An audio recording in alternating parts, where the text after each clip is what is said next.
Listen carefully and answer questions 1 to 4.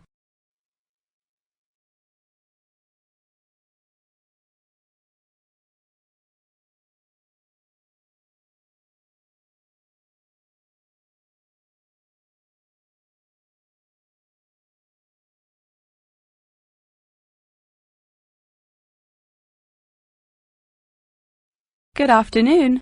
You're through to reception at the Island Hotel in Crete. How may I help you today? Yes, hello there. I'm hoping to book a double room for my wife and myself for about 2 weeks, from the 25th of April of this year. Firstly, could you tell me whether it's particularly hot during this time? Yes, of course, sir. During late April and early May, the daytime temperature shouldn't exceed 19 degrees Celsius. But the weather has been rather erratic and difficult to predict in recent years, so I am unable to say for certain. Does the hotel provide an airport shuttle service? Yes, sir. We provide a complimentary airport pickup service for all our guests. It takes about 40 minutes to get here from the airport, but it's at least 60 minutes at rush hours. Okay, excellent. In that case, do you have any rooms available for the dates I gave you? Yes, sir. I can see now that we have several rooms available. Would you prefer a garden view or a sea view? Well, ideally I would like a sea view room with a balcony. Not to worry, sir. All of our standard double rooms have ensuite facilities and a balcony. I also read on your website that the hotel has gym and spa facilities. Are there any other facilities on offer? Yes. We have a large outdoor infinity pool overlooking the ocean, with luxury sunbeds and a poolside bar. We also have 3 full-size tennis courts, where we run a popular doubles tournament. Before you hear the rest of the conversation, you have some time to look at questions 5 to 10.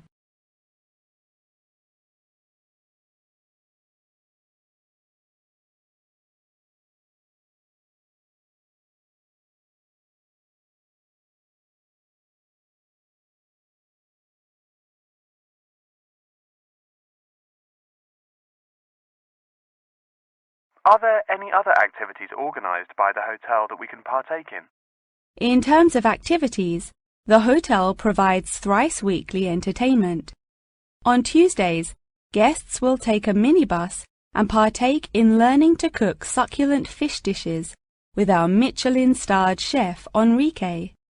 The class will take place in a beautiful valley deep in the Cretan hills, where guests will be treated to an intimate piano performance by our in-house concert pianist Pedro. On Wednesdays, a select number of guests will be fortunate enough to explore the mountains by helicopter, before being transported to a tropical Cretan garden by shuttle bus. Finally, on Thursdays, after a fancy dinner, we provide a spectacular fireworks display, which guests can view from the comfort of a cable car. Oh, wow! That all sounds absolutely wonderful. That is the end of section 1. Now turn to section 2. First, you have some time to look at questions 11 to 14.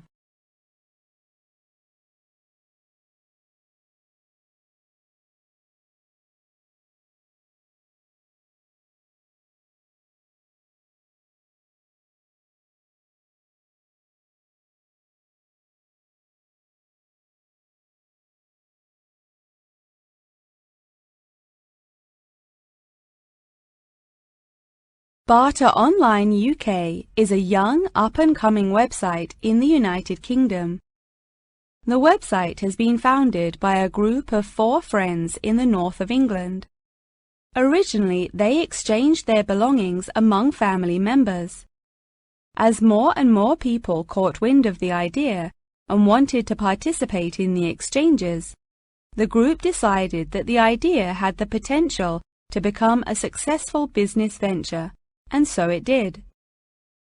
Barter Online UK is a startup online business, which took 3 months to set up, and has now been running for around half a year.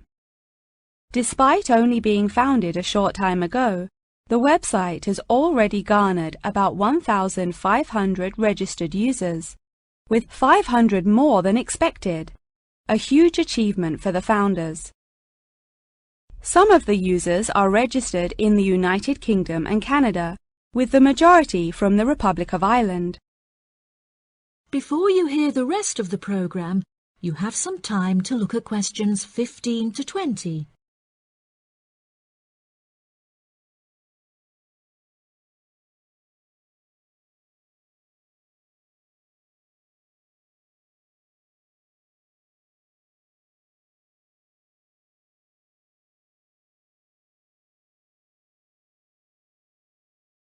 A multitude of items are sold on the website, such as textbooks, soft toys and tools. Although bartering is an age-old process, many of the website's users are unsure how to decide which of their own items to exchange.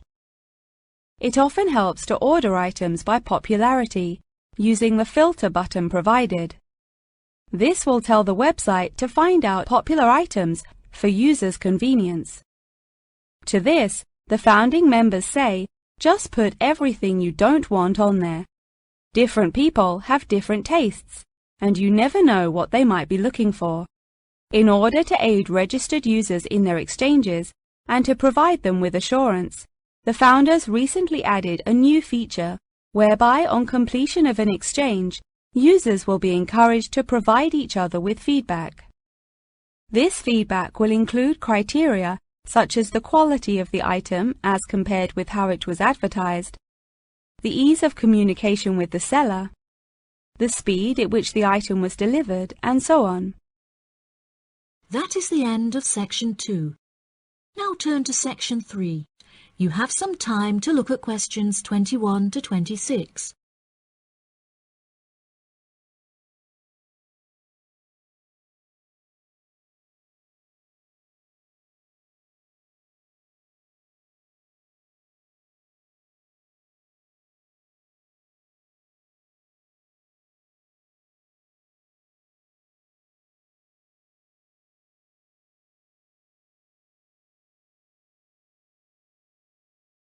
Professor Tomlinson, may Annie and I please quickly ask you a few questions about the reflective journal assignment? It's just that we're a bit confused as to what you want us to include and discuss. Yes, of course. What are you having trouble with? Well, everything really. To start with, what should be included first in the reflective journal? Perhaps suggestions from others? No. Firstly, you should include the study goals you set yourself at the beginning of the module. This section should have been discussed in some detail towards the beginning of the course by Professor May. You should be able to find her suggestions on the slides she has provided the class online. Okay, thank you, Professor. Could I also trouble you to take a brief look at my bibliography and footnotes? I feel like they're missing something. Most of our friends' bibliographies are longer. Well, looking at this, Annie, I can see that you have used a wide range of resources, which shows that you have made effective use of communication technology. As far as I can tell, you need not make any changes to this, although you might want to double-check that your referencing complies with the Harvard Referencing Style regulations. Oh, I'm very surprised you've said that. Thank you. Now I can set my mind at ease. Tom, you said you wanted to ask the professor about the achievements section. Yes, Professor. In the assignment guidelines, we're asked to introduce and elaborate on our biggest achievement in the past. The only problem is that I don't know what my greatest achievement actually is. I've only ever worked as a waiter in a hotel restaurant during the summer holidays from university. If you worked as a waiter in a hotel restaurant, you're bound to have worked with other waiters as part of a team. Would you say that during your time as a waiter, you developed any leadership skills? Yes, well, I suppose I was asked to become the team leader of the food and beverage department, but that's hardly an achievement. You might not think so, but if you write that you were offered the position of the team leader, it shows a lot more about your character. For example, that you're charismatic and work well in a high-pressure situation. I never would have thought to write that down. Thank you. I guess I should start listening to others more often. Annie, do you have any more questions, or are you ready to go back to the library? Yeah, I think I've got everything I need. Thank you very much, Professor Tomlinson. That was really helpful. I'm actually starting to look forward to writing this now, and it should be a really useful exercise to prepare us for writing CVs and applying for jobs. It's shocking how bad I am at identifying my strengths and weaknesses. Professor Tomlinson has shown me that I definitely need to start displaying some self-awareness. Yeah, Tom, you really do. You're always so modest. Before you hear the rest of the conversation, you have some time to look at questions 27 to 30.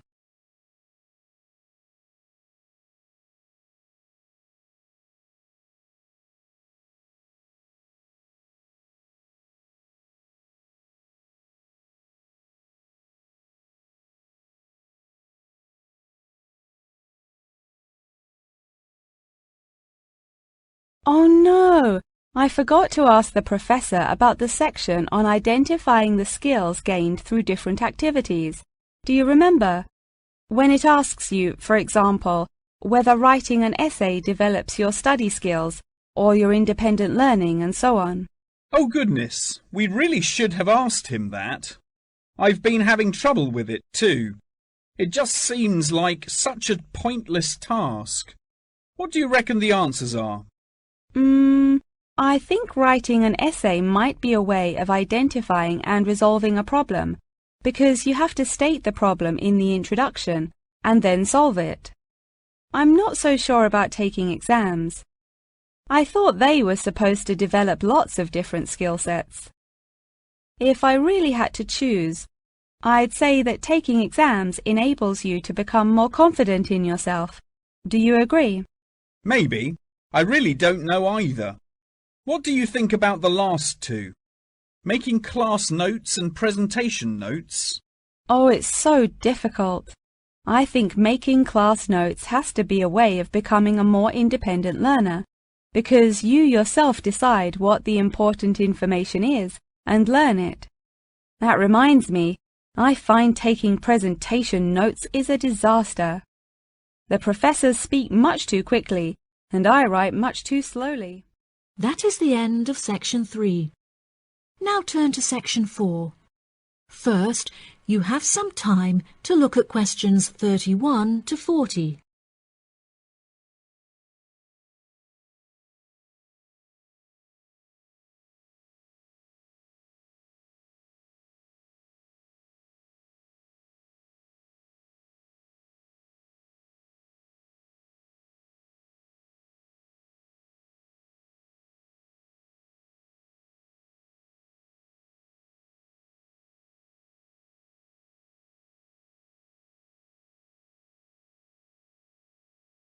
Welcome back to my series of short lectures on apes.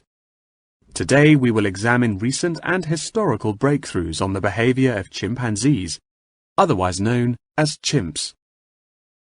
The word chimpanzee is an umbrella term for two different species of apes in the genus Pan, which are the common chimpanzee or Pan troglodytes found in West and Central Africa, and the bonobo or Pan paniscus, which are found in the forests of the Democratic Republic of the Congo. Chimpanzees belong to the Hominidae family, together with gorillas, orangutans, and indeed humans. Current research tells us that the chimps broke away from the human branch of the Hominidae family approximately 6 million years ago, and remain the closest living relative to humans to this day. More modern researches into chimpanzees have centered on their behavioral characteristics, once all biological and genetic factors have been ruled out. In this way, scientists have unearthed an unfathomable amount of similarities between human and chimpanzee behavior.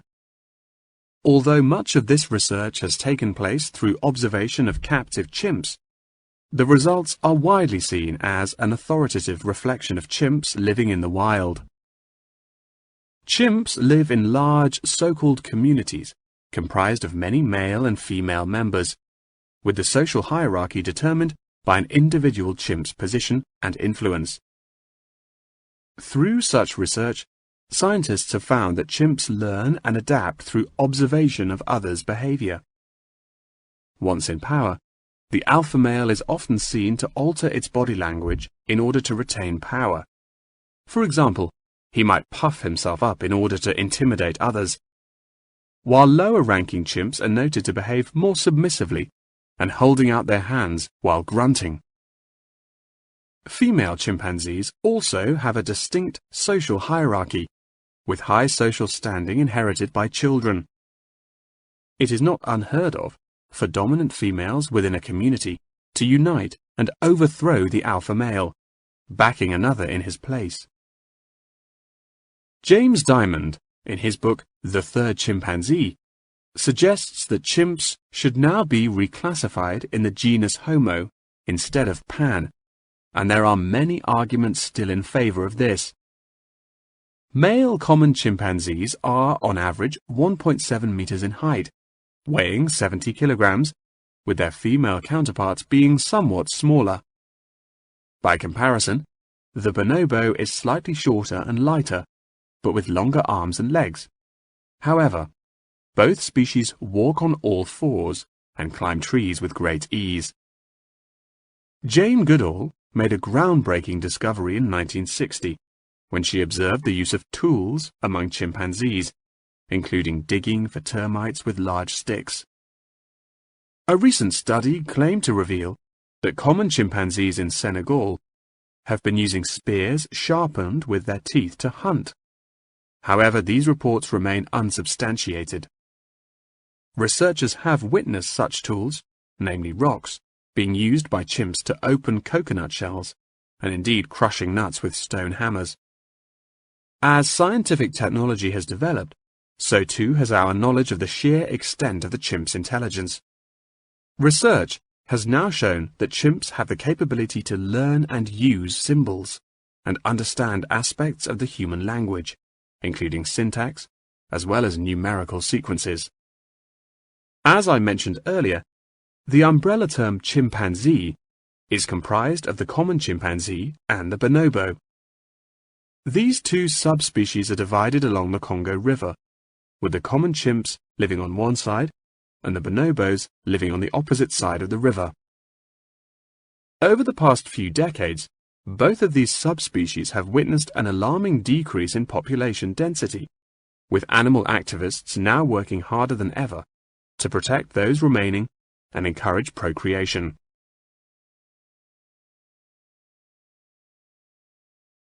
In addition, next week's episode will focus more closely on how chimpanzees in captivity are able to learn things through imitating the behavior of humans, as well as how chimpanzees' behaviors have developed over many generations. Thank you very much for attending this evening's lecture. I hope you found it intellectually stimulating, and I look forward to seeing you again next week. Good night. That is the end of section 4. You now have half a minute to check your answers. That is the end of the listening test.